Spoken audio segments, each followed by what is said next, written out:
Hello student, welcome to my new video. आज के video आप सभी के लिए बहुत ही ज़्यादा इंपॉर्टेंट है, क्योंकि आज के इस वीडियो में हम एक इंपॉर्टेंट टॉपिक पर डिस्कस करने वाले हैं, जो है कार्बनिक अभिक्रियाओं की क्रियाविधि। तो आज के इस वीडियो में इस पर हम डिटेल में एक्सप्लेन करने वाले हैं, ठीक है ना। फिलहाल हम कौन सा चैप्टर पढ़ रहे हैं, तो चैप्टर 8 पढ़ रहे हैं, जो है कार्बनिक रसायन। अब पूरी तरीके से एक एक जो टॉपिक है कंप्लीटली हम इसको पढ़ा रहे हैं, ठीक है ना। इससे पहले के सभी चैप्टर हमने पढ़ा दिए हैं। तो चलिए जी, सबसे पहला हमारा यहाँ पे आता है, देखिए कार्बनिक अभिक्रियाओं की क्रियाविधि हम समझेंगे, और इसी के अंदर क्रियाविधि के अंदर ये जो भी हम पॉइंट बताएंगे ना, ये सब आएंगे। जैसे क्रियाविधि में सबसे पहले हम ये जानेंगे कि कार्बनिक अभिक्रियाएं होती क्या हैं। तो देखिए पहले हम इसको जानेंगे, तो समझिएगा कार्बनिक अभिक्रियाएं। तो देखिए यहाँ पे हमने लिख दिया कार्बनिक अभिक्रियाएं क्या होती हैं जी।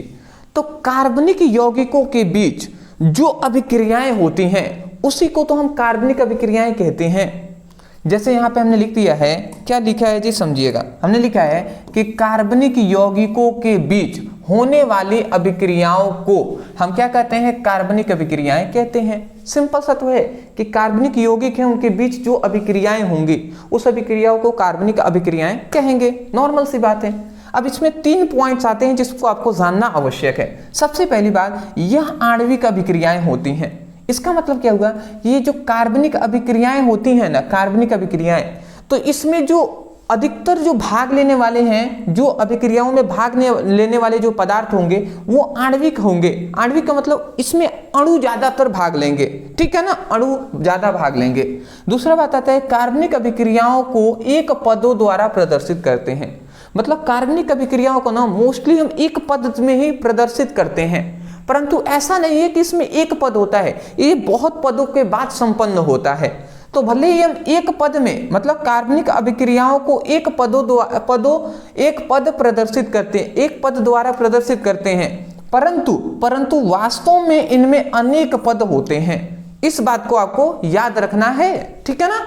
चलिए जी, तो सबसे पहले बेसिक हमने जाना कि कार्बनिक अभिक्रियाएं क्या होती हैं, इसका इंट्रोडक्शन हमने दिया है। अब इसमें हमें सबसे पहली बात एक बात जानना है कि कार्बनिक अभिक्रियाएं है ना, ये कैसे बनेंगे जी।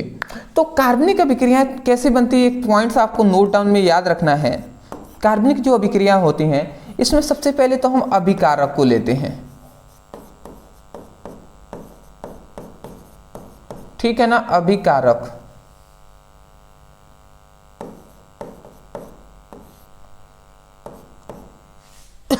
अभिकारक को लेंगे। अभिकारक में हम क्या करते हैं, अभिकारक में हम मिलाएंगे आक्रमणकारी अभिकर्मक को, आक्रमण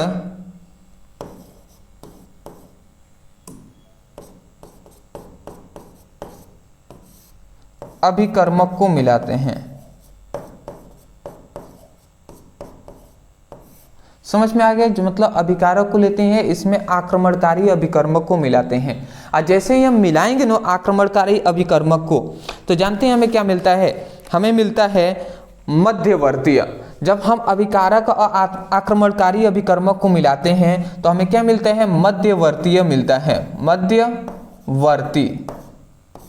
मध्यवर्ती मिलता है। और मध्यवर्ती के बाद हमें मिलता है जो है, हमें उत्पाद मिलता है।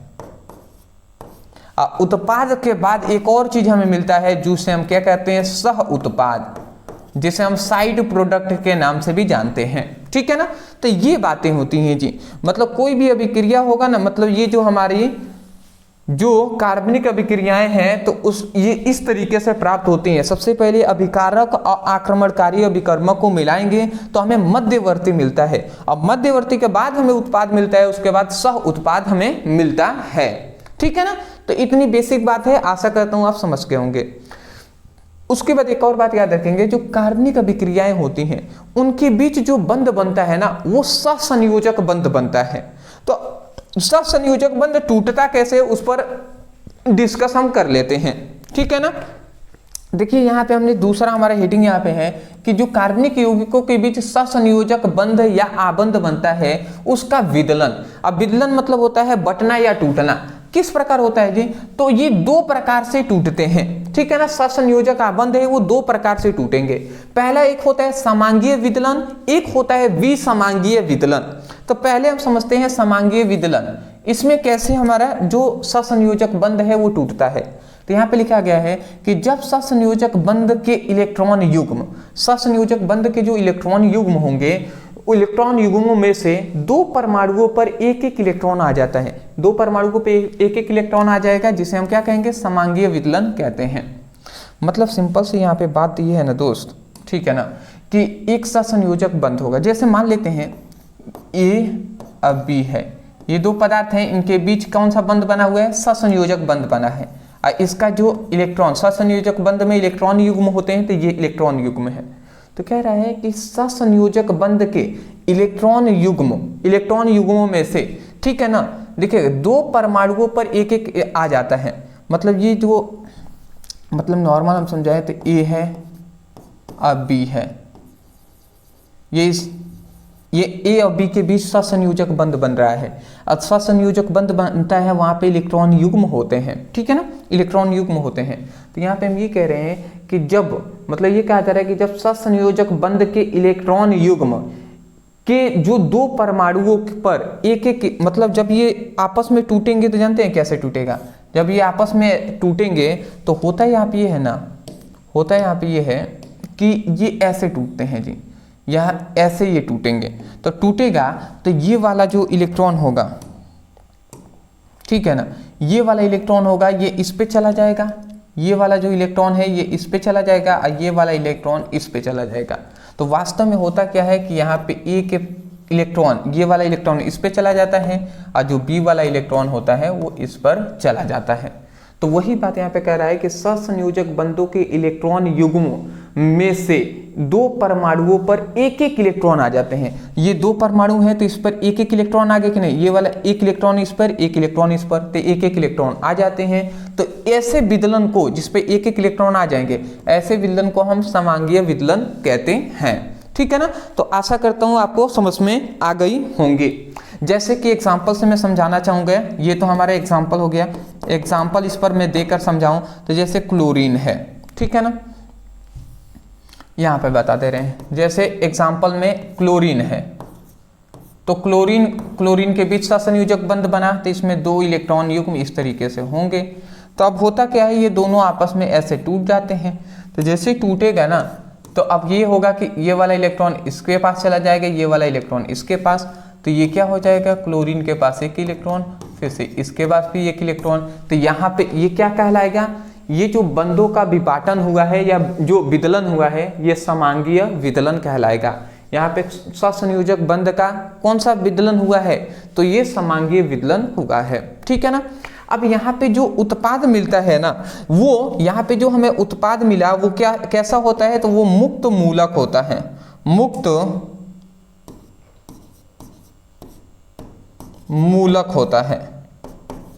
इस बात को आप याद रखेंगे कि सहसंयोजक बंध का जो विदलन होता है उसमें हमें क्या मिलता है, मुक्त मूलक मिलता है, मोस्टली किसमें, समांगीय विदलन में।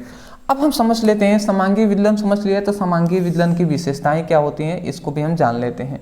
सबसे पहली बात, इसमें उत्पाद मुक्त मूलक मिलता है। इसमें उत्पाद में क्या मिलता है, हमें मुक्त मूलक मिलता है। उत्पाद में देख रहे हैं ना, मुक्त मूलक ये मिले हैं, मुक्त मूलक मिले हुए हैं, ठीक है ना। दूसरी बात, ये जो विदलन होगा ना, ये ज्यादातर गैसीय अणुओं के बीच होता है, ठीक है ना। मतलब समांगीय विदलन अधिकतर गैसीय अणुओं के बीच होता है। अगला आता है प्रेरित करने वाले जो विलायक होते हैं। मतलब जो समांगीय विदलन को कौन कौन से प्रेरित कर सकते हैं टूटने के लिए, तो वो कौन कौन से है जी, अध्रुवी विलायक को अगर हम मिला देते हैं तो वो टूट जाएंगे जल्दी। प्रकाश की उपस्थिति में हम कराते हैं तब ये टूट जाएंगे। अगर ताप हमने अधिक कर दिया ना, किसी भी पदार्थ पर ताप अधिक कर दिया तो भी क्या हो जाएगा, समांगीय विदलन जल्दी हो जाएगा, ठीक है ना। तो ये प्रभावित करने वाले हैं जी, इसको स्क्रीनशॉट ले लें। चलिए जी, बहुत बेहतर। तो सबसे पहले हमने क्या जाना, अभी तक समांगीय विदलन जान लिया। अब हम दूसरा एक प्रकार होता है जो होता है विसमांगीय विदलन। दो प्रकारों में से दूसरा प्रकार है विसमांगीय विदलन, तो इसको भी हम समझ लेते हैं। विसमांगीय विदलन का मतलब क्या है जी, कि जब संयोजक बंध के दो इलेक्ट्रॉनों किसी एक परमाणु पर चले जाते हैं तो उसे समांगीय विदलन कहते हैं। मतलब जब संयोजक बंध के दो इलेक्ट्रॉन, संयोजक बंध के जो दो इलेक्ट्रॉन होते हैं एक परमाणु पर चले जाते हैं तो उसे हम क्या कहते हैं, विषमांगी विदलन कहते हैं। जैसे कहने का मतलब है ना, ए अब बी है, इनके बीच ये क्या है, ससंयोजक बंध बना हुआ है। तो होता यहाँ पे ये है ना, अगर होगा ऐसा कि ये ऐसे टूटेंगे तो ये क्या होगा, ये दोनों इलेक्ट्रॉन बी पर ही चले गए, ये भी, इधर कोई इलेक्ट्रॉन आए नहीं, तो ये होगा ये कि ए क्या हो जाएगा, ए पर क्या हो जाएगा, प्लस हो जाएगा, अब बी क्या हो जाएगा, माइनस हो जाएगा। तो ये माइनस हो गया क्योंकि ये ले लिया ना दोनों को, तो इसलिए ये क्या हो जाएगा, माइनस हो जाएगा। ठीक है ना, समझ रहे हैं, ये दोनों इलेक्ट्रॉन एक ही पर चले गए हैं इसी पर, तो जो देता है वो प्लस हो जाता है, जो लेता है वो माइनस हो गया। तो वही बात है जी। तो यही कह रहे हैं कि जब मतलब संयोजक बंध के दो इलेक्ट्रॉन, संयोजक बंध के दो इलेक्ट्रॉन है तो दो इलेक्ट्रॉन किसी एक परमाणु पर चले जाते हैं, ये दो परमाणु है तो एक ही परमाणु पर चले जाते हैं, तो उसे विषमांगी विदलन कहते हैं। तो यहाँ पे जो विदलन हुआ है मतलब टूटा है, ये विषमांगी विदलन कहलाएगा। ठीक है ना, तो आशा करता हूं कि आपको समझ में आ गया होगा। ठीक है ना, जैसे एग्जांपल से, जैसे H है और Cl है, यहाँ पे एक इलेक्ट्रॉन युग्म है, तो यहाँ पे क्या होता है, यदि विदलन हम करते हैं तो ये इस प्रकार टूट जाता है जी। तो जैसे ही टूटेगा तो होगा क्या कि यहाँ पर H ये प्लस हो जाएगा और Cl क्या हो जाएगा, माइनस हो जाएगा। समझ रहे हैं ना, तो यहाँ पे ये भी क्या कहलाएगा, विषमांगी विदलन कहलाएगा। ठीक है ना, चलिए जी अगला आता है विषमांगी विदलन का विशेषताएं। कौन कौन सी विशेषताएं हैं, सबसे पहली बात, इससे प्राप्त जो उत्पाद होते हैं, ठीक है ना, वो धनात्मक और ऋणात्मक होते हैं। देख रहे हैं ना, प्राप्त जो ये उत्पाद मिले हैं ये एक धनात्मक है कि ऋणात्मक है, तो प्राप्त उत्पाद धनात्मक व ऋणात्मक होते हैं। आशा करता हूं आप समझ गए होंगे। ठीक है ना, धनात्मक और ऋणात्मक होते हैं।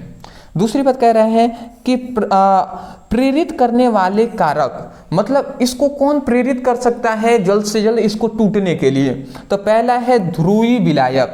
ध्रुवीय विलायक को अगर मिलाएंगे तब टूट जाएगा। आवेशित आक्रमणकारी अभिकर्मक को हम डाल देंगे तब ये जल्दी टूट जाएंगे। ठीक है ना, अगला आता है यह प्रायः विलयन माध्यम में होते हैं, मतलब जलीय माध्यम में होते हैं, जल में ज्यादातर होते हैं। ठीक है ना, तो ये बात आप मोस्टली याद रखेंगे। आशा करता हूं कि ये जो हमारी टॉपिक है आपको समझ में आई होंगी। देखिए हम पढ़ने वाले थे ये ना, ठीक है, जो हम पढ़ रहे थे कार्बनिक अभिक्रियाओं की क्रियाविधि, तो यही सब क्रियाविधि हैं जी, इतना हमने बताया है। आशा करता हूं आप समझ गए होंगे। अदरवाइज वीडियो पसंद आया तो वीडियो को लाइक करने के साथ साथ चैनल पर नए होंगे तो चैनल को सब्सक्राइब कर दीजिएगा। कल मिलते हैं दोस्त एक नए टॉपिक के साथ एक नए वीडियो में। Thank you so much for watching this video. Thank you. चलिए जी, थैंक यू।